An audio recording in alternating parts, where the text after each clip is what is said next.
Bon retour à tous pour une nouvelle plongée dans les profondeurs de l'histoire. On s'attaque à un sujet qui continue de fasciner et d'intriguer, l'assassinat de John F. Kennedy. Un sujet passionnant. Ouais, et pour nous guider dans cette exploration, on va s'appuyer sur les recherches de Dealey Plaza UK, un groupe britannique passionné par cette affaire. Ah oui, Dealey Plaza UK. Ouais, ils ont rassemblé des articles, des témoignages, des analyses, une véritable mine d'or pour comprendre ce qui s'est réellement passé ce jour-là à Dallas. Exactement ce qui est intéressant avec Dealey Plaza UK, c'est qu'ils ne partent pas d'une conclusion préétablie. Ils examinent les faits, les témoignages, les preuves sans a priori. Et c'est cette approche objective qui nous permet de nous faire une opinion éclairée. Absolument. Alors, prêt pour le grand sautat. On commence par un point qui m'a vraiment scotché. Le nombre incroyable de témoins qui affirment que la limousine de JFK a ralenti, voire stoppé net sur Elm Street au moment crucial. On parle de 59 témoins.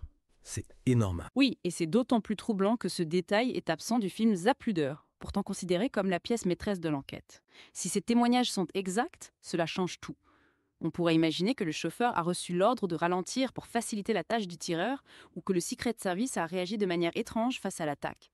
Et les témoignages sont vraiment précis, parfois même glaçants. Un journaliste du Houston Chronicle décrit la limousine, qui s'est presque immobilisée. Un policier de Dallas voit des agents qui se précipiter hors de la voiture après qu'elle ait ralenti. Et le gouverneur Connell lui-même affirme que le chauffeur n'a reçu l'ordre de foncer vers l'hôpital qu'après le troisième coup de feu. Ce qui est frappant, c'est la cohérence de ces témoignages. Ils proviennent de personnes d'horizons différents, qui n'ont aucun lien entre elles. Et pourtant, ils décrivent tous la même chose. Une limousine qui ralentit au moment crucial. Difficile de croire à une simple coïncidence. Et si on creuse encore un peu, on découvre des détails qui donnent le vertige.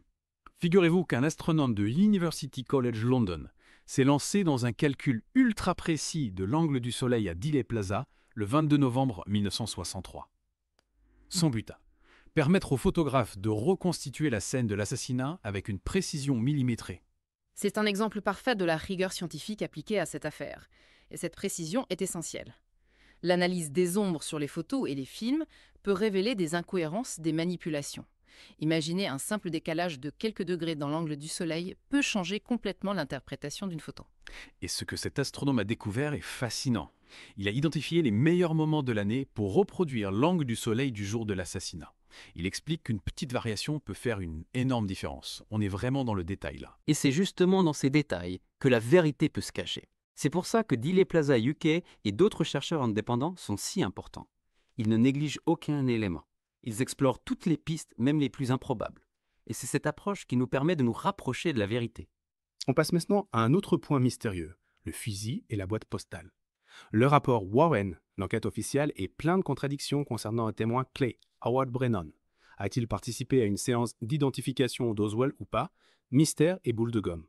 Et puis, il y a la disparition de documents importants liés à la boîte postale d'Oswald. On dirait un scénario de film d'espionnage. Ce qui est troublant, c'est que ces incohérences et ces disparitions concernent des éléments cruciaux de l'enquête. On a l'impression que quelqu'un a voulu effacer certaines pistes, protéger une certaine version des faits. Par exemple, concernant les séances d'identification, on a des descriptions contradictoires et des déclarations de Brennan qui varient d'une fois à l'autre.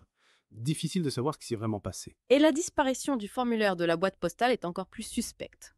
Ce document aurait pu confirmer ou infirmer si Oswald était bien celui qui avait reçu le fusil. S'il n'était pas le destinataire, cela remettrait en question toute la théorie du tireur solitaire. D'autant plus que le responsable du bureau de poste prétend avoir détruit ce formulaire soi-disant en suivant la procédure. Un peu trop pratique, vous ne trouvez pas? En effet, c'est une coïncidence pour le moins troublante. Et le rapport Warren n'a même pas cherché à creuser davantage. Ils ont accepté cette explication sans sourciller, comme si elle ne remettait pas en cause toute leur enquête. Et puis, comment ne pas parler de la limousine présidentielle elle-même? Cette voiture baptisée X100 est devenue un symbole de l'assassinat, mais aussi potentiellement du camouflage. Son histoire est digne d'un roman d'espionnage. Absolument. Ce qui est étonnant, c'est la façon dont cette voiture a été traitée après l'assassinat. On a l'impression qu'au lieu de la préserver comme une pièce à conviction essentielle, on a cherché à la faire disparaître, à effacer les traces. Par exemple, la voiture a été entièrement démontée et reconstruite, détruisant ainsi des preuves potentielles. Des agents du Secret Service l'ont nettoyée à l'hôpital Parkland au lieu de la traiter comme une scène de crime.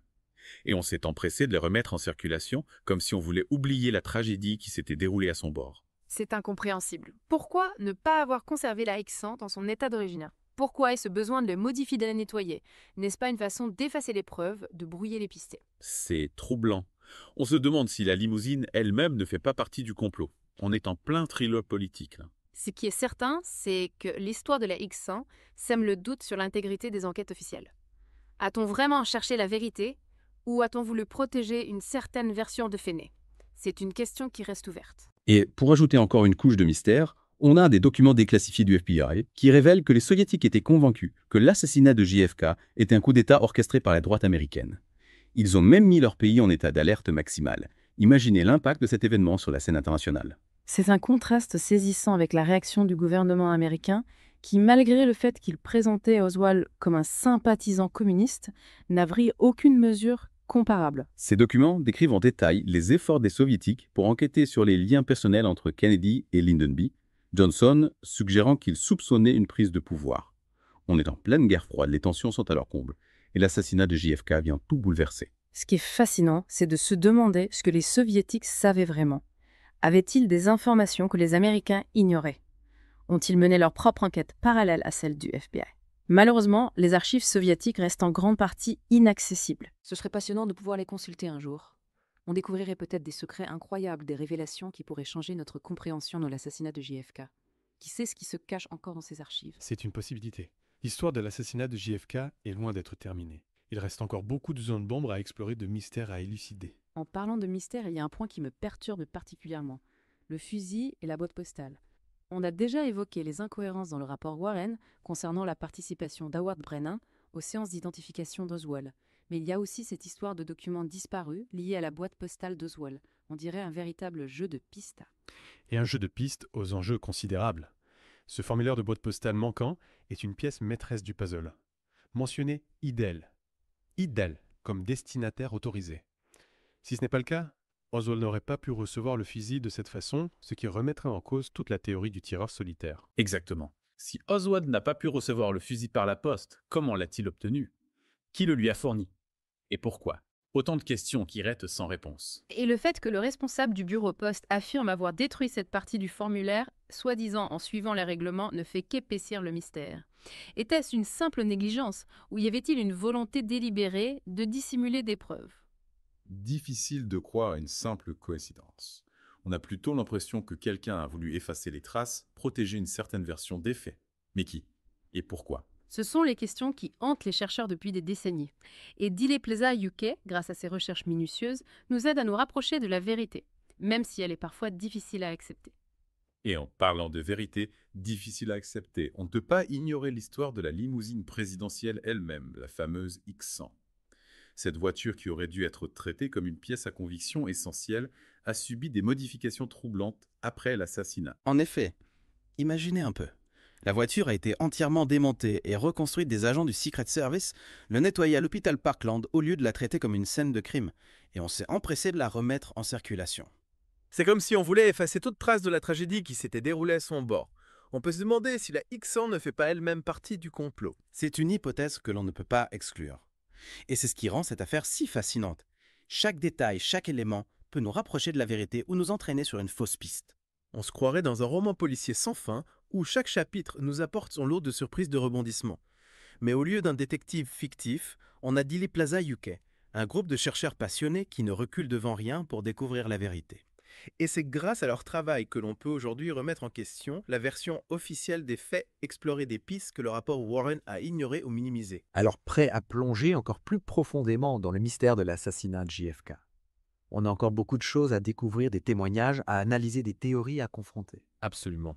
L'affaire JFK est un puzzle complexe aux pièces multiples et parfois contradictoires. Mais chaque pièce que l'on assemble nous rapproche un peu plus de la vérité, même si elle est parfois difficile à regarder en face. On a passé en revue un nombre incroyable d'éléments troublants, de témoignages contradictoires, de zones d'ombre dans l'enquête officielle. Face à tout ça, on ne peut s'empêcher de se demander qui a vraiment tué JFK. C'est la question, n'est-ce pas? Le rapport Warren pointe du doigt Lee Harvey Oswald, le désignant comme le seul et unique coupable. Mais après toutes les recherches de Dile Plaza UK, peut-on vraiment se contenter de cette version des faits? Difficile de ne pas avoir des doutes. Alors si on met de côté la théorie du tireur solitaire, quelles sont les autres pistes qui auraient pu vouloir la mort de Kennedy? Et surtout pourquoi? Les théories ne manquent pas, c'est le moins qu'on puisse dire. Certains accusent la CIA pointant du doigt l'implication de l'agence dans divers complots à travers le monde.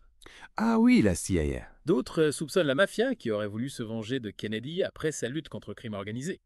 D'autres encore pensent à l'extrême droite qui voyait en Kennedy un président trop progressiste, trop conciliant avec l'Union soviétique. C'est vrai que Kennedy s'était mis à dos pas mal de monde. Il avait déçu les anticastristes avec l'échec du débarquement de la baie des Cochons. Il s'était attiré les foudres des militaires en voulant mettre fin à la guerre du Vietnam et il avait même des ennemis au sein de son propre gouvernement. Exactement. N'oublions pas Lyndon B. Johnson, son vice-président, qui n'était pas un fervent partisan de sa politique. Et certains membres du FBI et de la CIA voyaient en Kennedy une menace pour leurs intérêts, un président trop indépendant, trop difficile à contrôler. On se croirait dans un thriller politique, un scénario à la House of Cards, où les jeux de pouvoir et les ambitions personnelles mènent au pied. Mais au-delà des théories, a-t-on des preuves concrètes d'une conspiration? On a beaucoup parlé d'incohérence de manipulation, mais y a-t-il des éléments tangibles qui incriminent d'autres personnes que Oswald? Il y a les témoignages de nombreux témoins qui affirment avoir vu de la fumée, entendu des coups de feu provenant de la butte herbeuse située en face du dépôt de livres scolaires d'où Oswald aurait tiré. La butte herbeuse. Oui, le rapport Warren a balayé ces témoignages d'un revers de la main, mais il reste troublant. Et puis, il y a les analyses balistiques qui remettent en question la fameuse théorie de la balle magique. Cette balle unique qui aurait traversé Kennedy, puis le gouverneur Connally, avant de finir sa course intacte. Difficile de croire à un tel scénario. En effet, plusieurs experts en balistique ont exprimé des doutes quant à la trajectoire de cette balle, la jugeant impossible. De plus, les médecins légistes qui ont pratiqué l'autopsie de Kennedy ont relevé des incohérences entre la position des blessures et la trajectoire supposée de la balle. Et n'oublions pas les zones d'ombre autour de l'autopsie elle-même. Certains experts affirment que des pressions ont été exercées sur les médecins légistes pour qu'ils modifient leurs conclusions, qu'on leur a demandé de dissimuler certaines informations. Tout cela contribue à créer un climat de suspicion de doute.